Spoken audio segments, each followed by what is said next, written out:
तो गुलामी में ये सरकार बनाना चाहती है, ये धर्म की अफीम खिलाना चाहती है। तो ऐसे तो किस किस को तोड़वाएंगे ये लोग। ये पहले अपने इतिहास को ही सही कर लें। इनके इतिहास में अकबर के घर में कौन था? जोधा थी ना। जोधा कौन थी? तो उसी इतिहास को बदल लें पहले, हमारे इतिहास से तो टच भी ना करें। 1 जनवरी 1818 को पेशवाओं और महार सैनिकों के बीच युद्ध हुआ। इस महायुद्ध ने वंचित तबके के शौर्य का इतिहास लिख दिया था। महज 500 महार सैनिकों ने 28,000 पेशवाओं को धूल चटा दी थी। बीते कई सालों से देश के वंचित समाज के लोग 1 जनवरी को भीमा कोरेगांव पर इकट्ठा होकर शौर्य दिवस के रूप में याद करते हैं, लेकिन अब यही बात सवर्णों को खटकने लगी है। करणी सेना ने भीमा कोरेगांव विजय स्तंभ को तोड़ने की मांग की है। यहाँ हर साल होने वाले कार्यक्रम को बंद करवाने की बात कही है।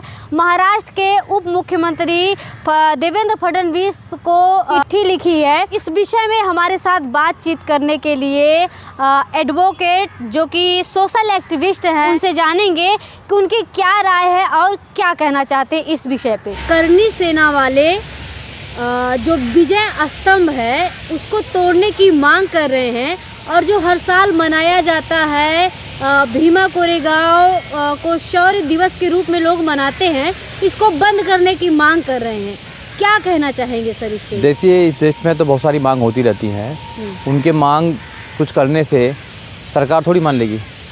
ये तो चाहते हैं कि यहाँ जो दलितों का जो शौर्य छोड़िए, दलितों को आरक्षण है, उनके मान सम्मान है, वो सबको ख़त्म करना चाहते हैं। जो सरकारें हैं वो धीरे धीरे एजुकेशन ख़त्म कर रही है, रोज़गार ख़त्म कर रही है, और हमारे आगे बढ़ने के जितने भी रास्ते हैं सबको ख़त्म करने का काम कर रही है। अभी देखा आपने उत्तर प्रदेश के अंदर कोर्ट के माध्यम से ओबीसी का रिजर्वेशन ख़त्म करने का काम कर रहे हैं। तो वो लोग तो ख़त्म करने का काम ही कर रहे हैं। हमारे शौर्य मान सम्मान की अगर कोई बात होगी तो उनको बड़ा दिक्कत होती है, क्योंकि हमारे जो लोग हैं वो बड़ी मुश्किल से मेहनत करके और बड़ी विपरीत परिस्थितियों में वो अपना मुकाम हासिल कर रहे हैं। तो सरकार नहीं चाहती, और सरकार में उसी मानसिकता के लोग बैठे हुए हैं। और ये करनी वर्णी सेना के जो लोग हैं, ये लोग चाहते हैं कि इस देश में सिर्फ मनुस्मृति का राज हो। अब संविधान का राज चल रहा है। इनको समझना चाहिए कि ये देश में संविधान चल रहा है, और संविधान बाबा साहब डॉक्टर अम्बेडकर ने बनाया है। उस संविधान में सभी लोगों को बराबर का अधिकार है। उस संविधान में सभी लोगों को पढ़ने का अधिकार है। उस संविधान में सभी को इस देश के किसी भी पद पर जाने का अधिकार है। और इनको पता नहीं है कि अब महिला भी अब राष्ट्रपति बन रही हैं। तो अब देश बदल चुका है, समय बदल चुका है। अब इनकी जो मांग है, नाजायज़ मांग है, उनको कोई पूरा नहीं करेगा। और रही सरकारों की बात, तो सरकारों को सोचना चाहिए कि शौर्य दिवस कब मनाया जाता है। शौर्य दिवस जब मनाया जाता है जब कोई इतिहास होगा। भीमा कोरेगांव में 500 महारों ने 28,000 पेशवाओं को काटा। क्यों काटा? क्योंकि जातिवाद होता था। जातिवाद का बदला लेने के लिए उन लोगों ने ये कुछ किया। अगर जातिवाद नहीं करते तो शायद ऐसा कुछ नहीं होता। और आज भी बहुत सारे लोग जातिवाद कर रहे हैं। जब जब भी मौका मिला हम लोगों को, हमने अपना शौर्य पूरा दिखाया है, अपना पूरा टैलेंट दिखाया है। और हमारे लोगों में टैलेंट भरा हुआ है, पूर्ण रूप से भरा हुआ है। जब बाबा साहब डॉक्टर अम्बेडकर को मौका मिला तो बाबा साहब डॉक्टर अम्बेडकर ने देश का संविधान बनाया। हमारे लोगों को जब जब मौका मिलता है हम लोग अपना इतिहास बनाने का काम करते हैं। महाराष्ट्र के उप मुख्यमंत्री देवेंद्र फडणवीस को चिट्ठी लिखी जाती है और उसमें ये मांग की जाती है। भाजपा की सरकार है और उन्हीं को चिट्ठी लिख के मांग की जा रही है। तो आप क्या समझते हैं कि यह कितना गंभीर मामला है? देखिए, कोई अगर सिरफिरा आदमी अगर चिट्ठी लिख के अगर सारा कुछ काम करा लेगा तो फिर तो देश में सब कुछ बदल जाएगा। ये तो देश के संविधान को भी बदलना चाहते हैं। क्या चिट्ठी लिख के देश के संविधान को बदला जा सकता है? इतिहास को क्या बदला जा सकता है? वैसे इनके जो लोग हैं इतिहासकार, उन्होंने इतिहास को बदला है, आगे भी बदलना चाहते हैं। मगर आज बहुजन समाज के लोग, नौजवान साथी बहुत जागरूक हैं। वो ऐसा नहीं होने देंगे। आज पूरा बहुजन समाज जाग चुका है और हम बार बार लोगों को जगाने का काम कर रहे हैं। गांव-गांव जा रहे हैं, सोशल मीडिया के माध्यम से लोगों को जगाया जा रहा है। पहले कुछ दिन पहले आपने देखा होगा भीमा कोरेगांव को नहीं जानता था लोग बाग, मगर कुछ दिन से जब से सोशल मीडिया आया है और लोगों ने भीमा कोरेगांव का इतिहास घर घर को पता है, सबको पता है। तो इसलिए ये शौर्य जो है, शौर्य दिवस के रूप में मनाए जाते हैं। तो उस हमारा जो इतिहास है उसको दबाना चाहते हैं, उसको ख़त्म करना चाहते हैं। बाबा साहब डॉक्टर अम्बेडकर जब जिंदा थे तो बाबा साहब डॉक्टर अम्बेडकर भी वहाँ जाया करते थे। वहाँ से नहीं जाते वहाँ लोग बाग, तो बाबा साहब डॉक्टर अम्बेडकर भी जाया करते थे। तो ये लोगों से कुछ भी कहने दो, इससे कोई फ़र्क नहीं पड़ रहा है। मैं तो आपके चैनल के माध्यम से लोगों को कहना चाहूँगा कि अपने लोगों को और ज़्यादा सूर्यवान बनाएं, अपने लोगों को और ज़्यादा मोटिवेट करें, एजुकेशन के प्रति मोटिवेट करें। आज एक्चुअली में क्या है कि ये बीजेपी ने ठेका ले रखा है और कुछ सेनाएं बन रही है, ये करनी सेना पढ़नी सेना, तो इनके लोगों ने ठेका ले रखा है कि दलितों को दबाए रखो। अगर मूंछ रखाते हैं तो कत्ल करते हैं, मोटरसाइकिल पे चलते हैं तो कत्ल करते हैं, शादी निकलने नहीं देते हैं। अरे अब समय बदल चुका है, बहुत जल्दी से परिवर्तन हो रहा है पूरा देश, बदल जाओ, सुधर जाओ, नहीं तो फिर आपका इंतज़ाम करे जाएगा। लोग तैयार हो रहे हैं इंतज़ाम करने के लिए। और अब कलम का युग है, अब कलम का युग है। कलम से ही पूरे इतिहास को बाबा साहब डॉक्टर अम्बेडकर ने बदलने का काम किया। तो जो बाबा साहब डॉक्टर अम्बेडकर के मानने वाले लोग हैं, मैं उनसे कहना चाहता हूँ कि आप कलम के माध्यम से ही चीज़ों को बदल सकते हैं। आप कलम की पावर को ज़्यादा तेज़ करो, कलम की जो धार है ना उसको मजबूत करो। क्योंकि बीजेपी की एक सांसद कह रही है कि चाकुओं की धार मजबूत करो, तो आपको उनकी बात नहीं मान रही है। आप चाकू तलवारों की धार तेज नहीं करनी है, आपको कलम की धार तेज करनी है। और जिस भी समाज की, जिस भी कौम की कलम की तलवार तेज होती है, कलम की जो धार तेज होती है, वो समाज इतिहास बनाते हैं, वो समाज देश पर राज करते हैं। सर, दलित समाज को इसका जवाब कैसे देना चाहिए? देखो, कोई जवाब देने की कोई ज़रूरत नहीं है, हर चीज़ का जवाब देने की कोई भी ज़रूरत नहीं है। वो मुद्दे पैदा करते हैं, आप मुद्दों में लग जाते हो, अपनी सारी एनर्जी ख़राब कर देते हो। आपको कोई एनर्जी ख़राब करने की ज़रूरत नहीं है, जब तोड़ेंगे जब देखेंगे। अभी चिट्ठी तो भेजिए, भेजने दो चिट्ठी में। आप अपने बच्चों को एजुकेशन कैसे अच्छी दे सकते हो, आप कैसे जो दुश्मन है उसकी प्लानिंग को समझ सकते हो।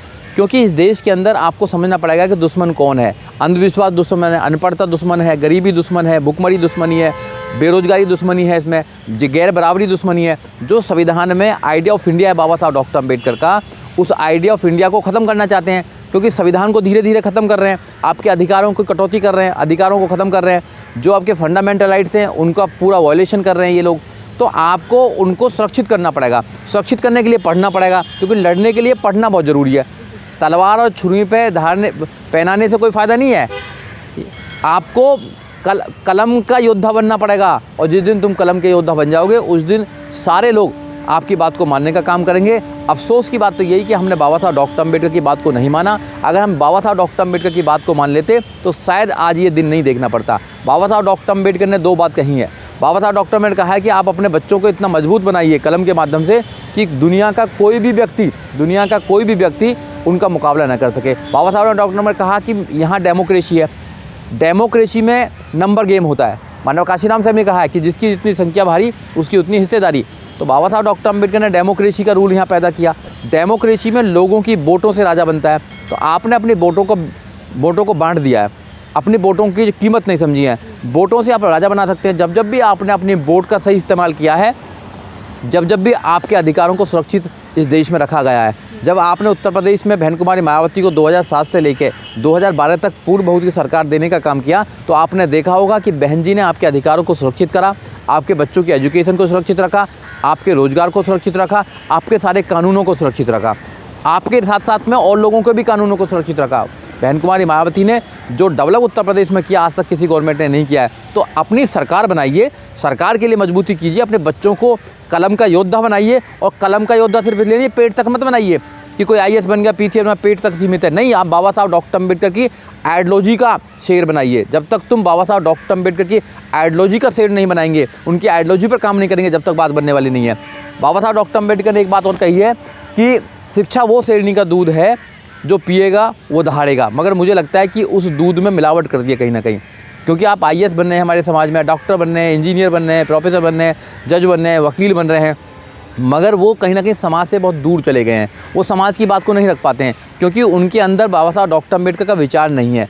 तो आप विचार वाला इंसान पैदा कीजिए, और जिस दिन विचार वाला इंसान पैदा हो जाता है, बाबा साहब डॉक्टर अम्बेडकर की सोच का व्यक्ति पैदा हो जाता है, अम्बेडकरवादी व्यक्ति पैदा हो जाता है, उस दिन वो कहीं भी हो, किसी भी मुकाम पर हो, किसी भी वो जॉब में हो, तो वो आपके अधिकारों की लड़ाई लड़ेगा।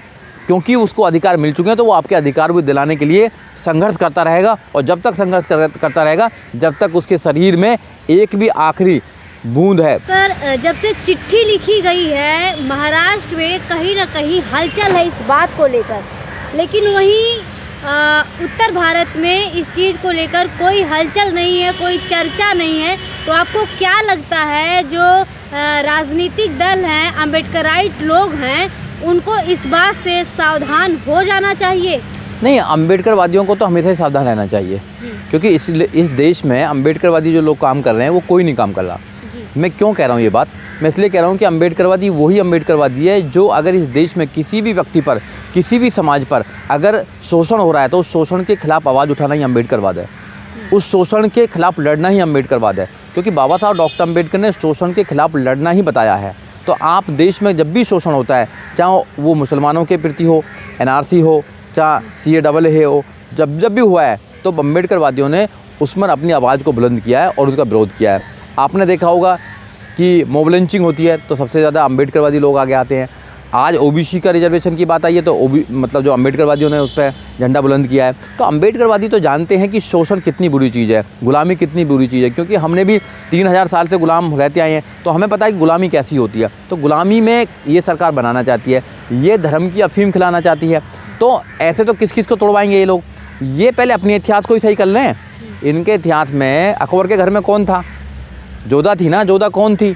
तो उसी इतिहास को बदलने पहले हमारे इतिहास से तो टच भी ना करें। तो हमारा इतिहास अच्छा रहा है और हमारे इतिहास में हमारे जो पूर्वज रहे हैं उन्होंने देश को इतिहास बनाया है, उन्होंने देश में आज़ादी में अपनी कुर्बानी दी है, देश का संविधान बनाया। उस देश के संविधान से पूरा देश चलता है। देखा नहीं आपने? पूरा देश चलता है। सुप्रीम कोर्ट भी जो सामने आप दिखा रही हैं, सुप्रीम कोर्ट भी उस संविधान से ही चलता है। देश का राष्ट्रपति भी संविधान से चलता है, देश का प्रधानमंत्री भी संविधान से चलता है।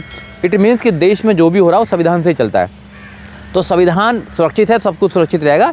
इनको कहने दो, इनकी बातों पर कोई गौर करने की जरूरत नहीं है। अपने आप को मजबूत करो। सर, हमारे चैनल दलित दस्तक के माध्यम से जो आपको देख रहे हैं दर्शक, बहुजन मिशन मूवमेंट के लोग, उनको क्या संदेश देना चाहेंगे, क्या कहना चाहेंगे? देखिए, मैं आपके चैनल दलित दस्तक के माध्यम से यही कहना चाहूँगा कि आप जो लोग हैं, वो जो समाज के लोग हैं, जो बुद्धिजीवी लोग हैं, वो जो हमारा सोशल मीडिया है, आप उसको भी मजबूत करें। क्योंकि जो मेन मीडिया है हमारा, मेन स्ट्रीम मीडिया, वो तो आपकी आवाज़ को कहीं बुलंद नहीं करता है, वो तो आपकी आवाज़ को कहीं बताता भी नहीं है, वो तो आपकी जो खबरें हैं उनको दबा देता है, वो तो एजेंडा चलाने का काम करता है। सिर्फ सोशल मीडिया एक ऐसा है जो आपकी बात को जन जन तक पहुंचाने का काम करता है, जो मिशन मूवमेंट को घर घर पहुंचाने का काम करता है। इसलिए सोशल मीडिया को मजबूत कीजिए और अपने बच्चों को अच्छी एजुकेशन दीजिए, क्वालिटी एजुकेशन दीजिए। जब तक तुम अपने बच्चों को क्वालिटी एजुकेशन नहीं दोगे, जब तक बात बनने वाली नहीं है। अगर आपने अभी तक दलित दस्तक चैनल को सब्सक्राइब नहीं किया है तो सब्सक्राइब करें, लाइक करें